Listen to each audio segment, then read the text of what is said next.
Eccoci con Gianluca Falcomer, sindaco di Cinto Caomaggiore, oggi qui a Portogruaro per un convegno i contratti di fiume, perciò questioni ambientali, e io volevo rimanere su questo ambito. C'è in questo momento all'attenzione dei cittadini di Pramaggiore e di Cinto una centrale a biogas. So che ci sono stati degli incontri pubblici, c'è stata una conferenza di servizio, voi avete dato un vostro parere negativo a quello che è stata la richiesta di un privato. Ci può un attimo sintetizzare qual è allo stato attuale la situazione? La situazione è che la conferenza di servizi appunto ha dato parere negativo, votavano per maggiore Cinto, gli altri enti e organi chiamati ad un'ata dalla regione. E il parere è stato su frangenti diversi, ma comunque più tecnici da una parte, magari più politici dall'altra. Comunque da entrambi i comuni è stato negativo.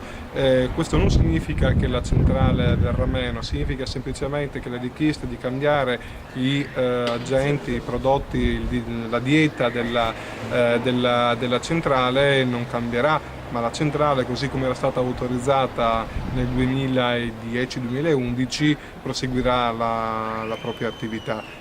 Vuol dire che la regione ha già detto di no? Non era solo consultivo, si diceva il vostro parere? Il nostro parere è più che importante. All'epoca era stato detto che la regione fa quello che vuole.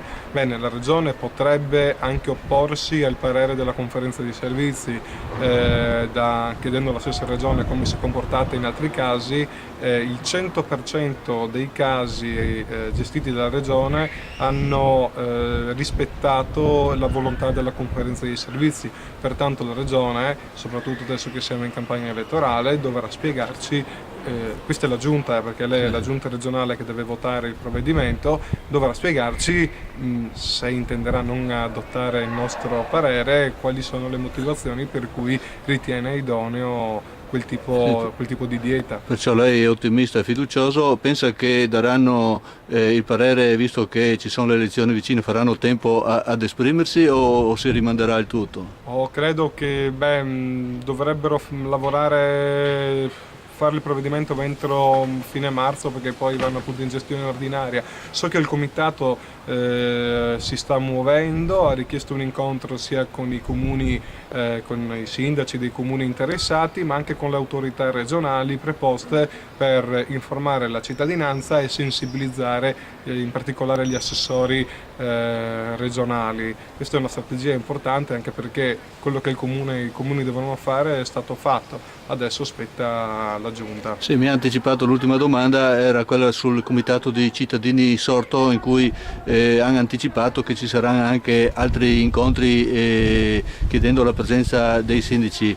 Voi confermate la vostra disponibilità? Beh, assolutamente, quando si tratta di salute della popolazione o comunque di problemi intensamente manifestati dalla popolazione, è obbligo degli amministratori osservare, partecipare e cercare di risolvere il problema.